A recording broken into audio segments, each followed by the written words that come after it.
En el anterior video vimos lo que es el proceso de control en el proceso administrativo. En este veremos entonces lo que son los tipos de control.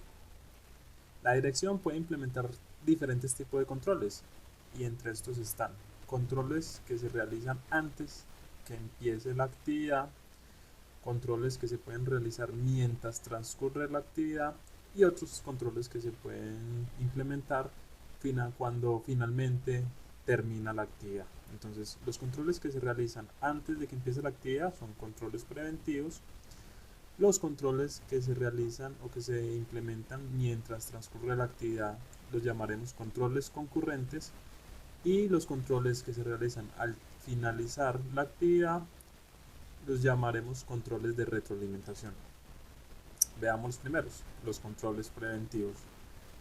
Este tipo de control es el más deseable, pues evita que los problemas se presenten porque son controles que se implementan antes de que la actividad real inicie.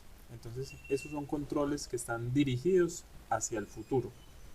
Un ejemplo de un control preventivo son los programas de mantenimiento que se realizan en las principales aerolíneas. Estos programas están diseñados para detectar y prevenir, si es posible, daños estructurales que pudieran causar un desastre aéreo. Entonces son todas esas actividades que se realizan para evitar precisamente un problema o un inconveniente, en este caso un desastre aéreo, pues que podría traer unas consecuencias muy grandes y un impacto, digamos, demasiado costoso. La clave del control preventivo está en tomar medidas administrativas antes de que se presente el problema. Entonces, los controles preventivos permiten a los gerentes o administradores de cada proceso evitar problemas en lugar que tener que remediarlos más adelante. Como desventaja de estos controles, pues es es que requiere mucha información, tanto oportuna y exacta, la cual muchas veces es difícil de encontrar. Por ello, con frecuencia se deben usar pues, otros tipos de control. ¿Sí? Cuando no se tiene ese tipo de información o no se tiene, digamos, un grado de poder plantear o proyectar una causa potencial, pues muchas veces ya la empresa, digamos que se le toca entonces implementar otro tipo de control como el concurrente o el de retroalimentación. Los requisitos de un sistema de control preventivo son los siguientes. Entonces, hacer un análisis profundo y cuidadoso del sistema de planeación y control e identificar las variables más importantes. Luego se debe elaborar un modelo del sistema, entonces se debe estructurar cuál va a ser el modelo o el sistema que se va a llevar a cabo para implementar el control. Se debe mantener actualizado ese modelo. Luego se debe acopiar los datos con regularidad sobre las variables y ponerlas en el sistema. Se debe estar entonces verificando constantemente y eso ir retroalimentando el sistema o el modelo. Se debe evaluar con regularidad entonces las variaciones de los datos reales con respecto a las entradas previstas y evaluar el impacto en el resultado. Y finalmente entonces es emprender las medidas. Veamos ahora el control concurrente. Como expresa su nombre, pues sucede al mismo tiempo que transcurre la actividad. ¿Sí? Cuando el control es instituido al mismo tiempo que se lleva a cabo el trabajo, pues los gerentes o administradores pueden corregir los problemas antes de que resulten muy costosos. Es decir, ya se detecta un problema o está iniciándose un problema dentro de un proceso, entonces inmediatamente se realiza actividad de control.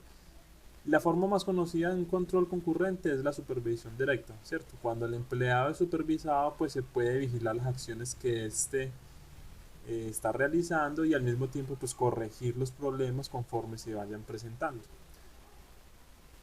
Finalmente, veremos entonces el control de retroalimentación. Es el tipo de control más común, pues este se presenta cuando ya se ha terminado la actividad, es decir, cuando el problema ya ha ocurrido. El mayor inconveniente de este tipo de control es que la información se obtiene una vez el daño ya está hecho.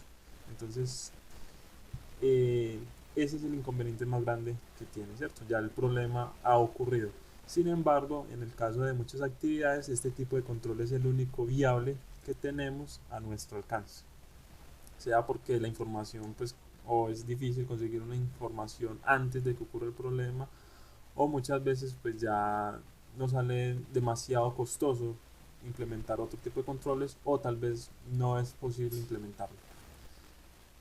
Por ejemplo, los estados financieros son una muestra de un control de retroalimentación, ¿cierto? Ya, digamos, si tenemos que el estado de ganancias muestra que los ingresos en ventas están disminuyendo, pues esa disminución ya ha ocurrido. O sea, la información ya se presenta cuando las actividades o el problema ya está.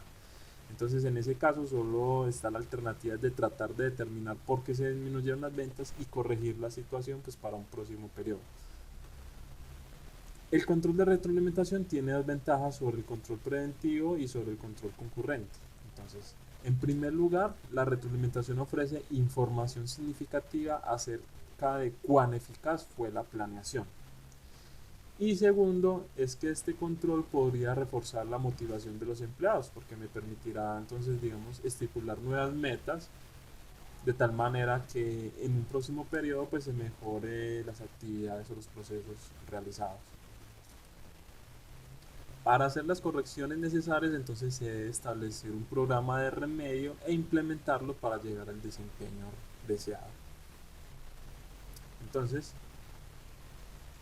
este control, digamos, o los pasos que uno debe llevar a cabo son los que se ven en pantalla. Entonces, lo inicial es plantear un desempeño deseado, ¿sí? Una meta o digamos, cómo se quiere que funcione el proceso. Luego, digamos, se transcurre un desempeño real, ¿sí? La actividad transcurre y aquí empiezan pues, a generarse, digamos, los posibles problemas que se puedan encontrar y se debe hacer entonces una medición de ese desempeño real. ¿Para qué se hace esa medición? Para poder compararlo finalmente con el desempeño deseado, o sea, se compara el desempeño real del proceso de la actividad frente al desempeño deseado. Y aquí es donde se identifican las desviaciones. ¿Qué tanto está alejado el desempeño real del deseado? Aquí se hace un análisis de causas de esas desviaciones y se programa entonces una actividad correctiva o una acción correctiva para luego, digamos, ejecutarla y volver otra vez al estado deseado, ¿cierto? Volver a iniciar y así vuelve y transcurre de nuevo el proceso. Entonces, en resumen, tenemos que el control preventivo se adelanta a los problemas, es decir, se implementa la entrada del proceso.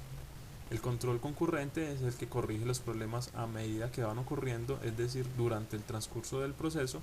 Y finalmente el control de retroalimentación pues corrige los problemas cuando han ocurrido, es decir, a la salida del proceso.